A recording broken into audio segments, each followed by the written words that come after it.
Okay, I'm going to call this circuit the air feedback exciter 2, as it's roughly based on a previous circuit where the feedback from the transistor came through the air via an aerial, and that's incorporated here. But I've done a few other things, and it's got some interesting characteristics, this circuit. It's producing plasma on very low power levels, just over 1 milliamp. So I'll just run through the circuit diagram quickly with you so you can see what I've been doing. We have a mains transformer here, which is 240 volts in the UK, stepped down to 18 volts AC, rectified to roughly 24. We have a small capacitor across the bridge. It's 4.7 microfarads, rated at 25 volts.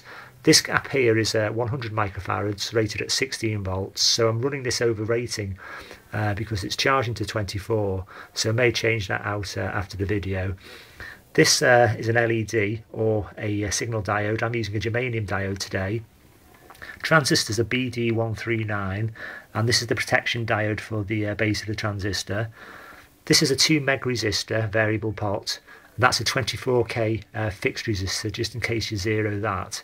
Now, initially I'm going to run the circuit with this disconnected because the transistor will fire via this aerial anyway, and with that, this actually controls the current draw of the circuit, so you can increase the plasma or reduce it with this. So if I leave that disconnected initially, it'll run at its lowest level. So I'll show you that now. Okay, I'll just run through the setup on the bench review. This is the mains transformer, and when you get that from the shop, you're going to have to put a plug on it. So you need to be very careful how you do that. Use heat shrink tubing on the wires so there's no live wires exposed, or at least cover the thing up while you're experimenting so you don't inadvertently electrocute yourself with that. That's the bridge rectifier. It's just one of these encased jobs there. And that's feeding into this very small cap. That's the 4.7 smoothing cap, but it's not smoothing it very much because we want a spiky supply, because I'm pretty sure the very small 100 microfarad cap there, that's the 16 volt jobby, is letting some AC current through, which is spiking the base. But that's the resistor, which is disconnected. So the actual circuit is running now, and you can see the blue LED protection diode flashing away, and it's running, and it's being triggered by this aerial, which is in close proximity to this coil. And I'll just talk about this coil quickly because it's very important you use a coil like this if you want to see the effects I'm going to show you today.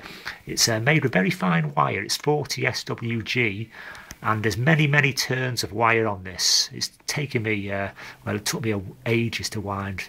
I did it over a week, believe it or not, just a bit each day. It was that tedious. The wire is as fine as a human hair.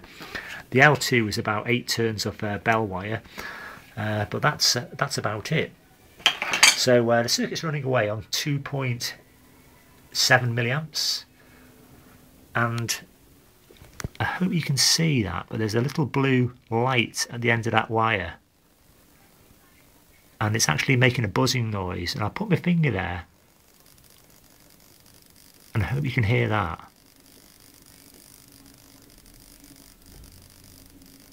And I'll just show you this field. Now, it's roughly drawing 2.8 milliamps, and look at the field on it.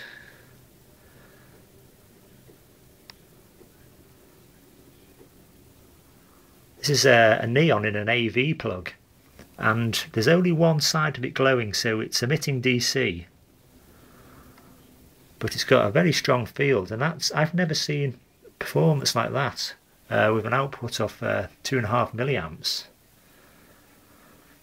And these large neon bulbs, they're quite hard to light up, but it lights that up.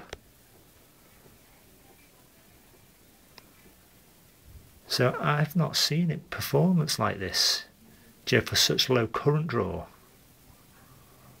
But to get plasma at 2 milliamps, something strange is going on.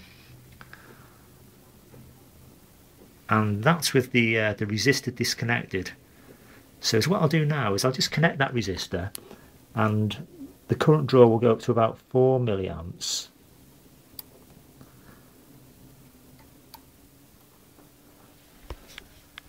So the current draw has now gone up to 4.3 milliamps or so. And it's still buzzing away, and I hope you can hear that, because it's like a mains hum kind of noise.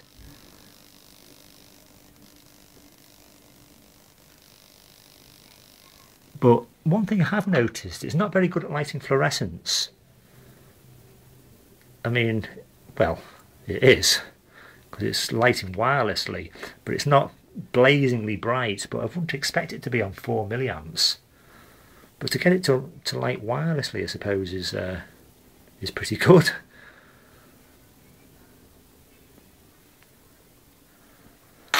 But what I'll do now is I'll twiddle this 2 meg pot, and we'll increase the plasma right up so it's gushing out.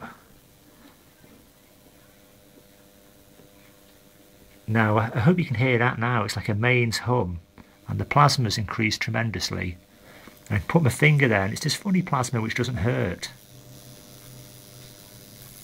doesn't burn, can't even feel that.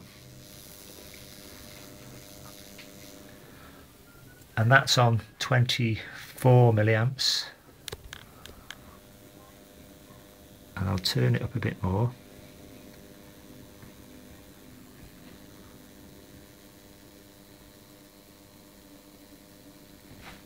Get a better angle on the camera.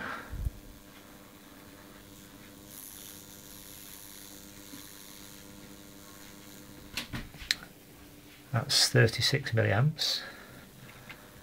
I'll turn it up to about 70.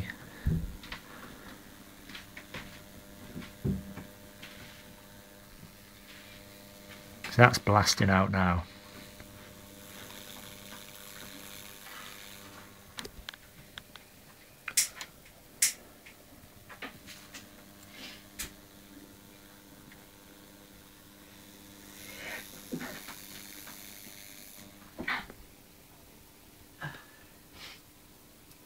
.43 milliamps. So it's producing plasma really economically. But what I'll do now is I'll change that small capacitor over to a larger one, and you can see the difference in the characteristics of the circuit. Okay, I've changed the cap across the bridge rectifier to a 47 microfarad rated at 160 volts, so it's 10 times the size of the one I had before, which was 0.47 microfarads, but I don't think we can go much bigger than this without smoothing the supply too much and losing the effect. But what's happening now is the circuit's pulsing. So every time the LED flashes, the transistor's triggering, and we're getting a blast of the plasma out of the coil. And when I approach the coil with my hand, the frequency increases. I'll just show you that.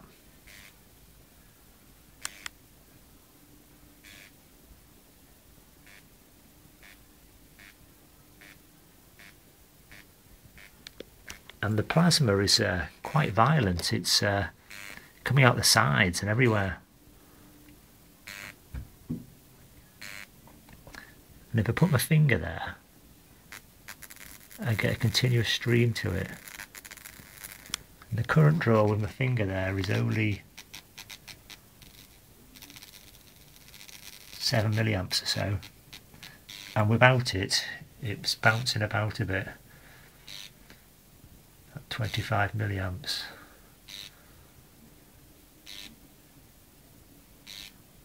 Maybe 35. But what I'll do now is I'll just adjust the pot and change the frequency and speed it up a bit.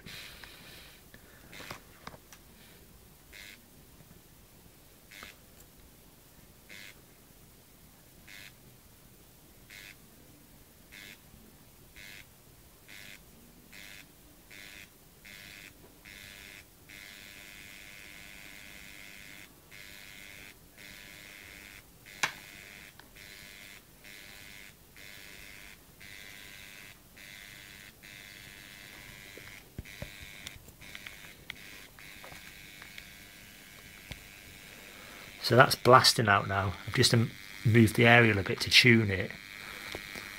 It's really good plasma now. Continuously blasting out the sides.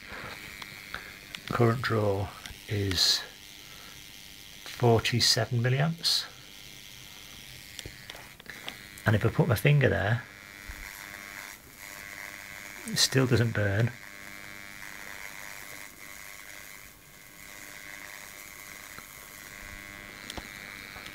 But certainly getting a lot of plasma for low power input. Anyway, I hope you found this interesting. Thanks for watching.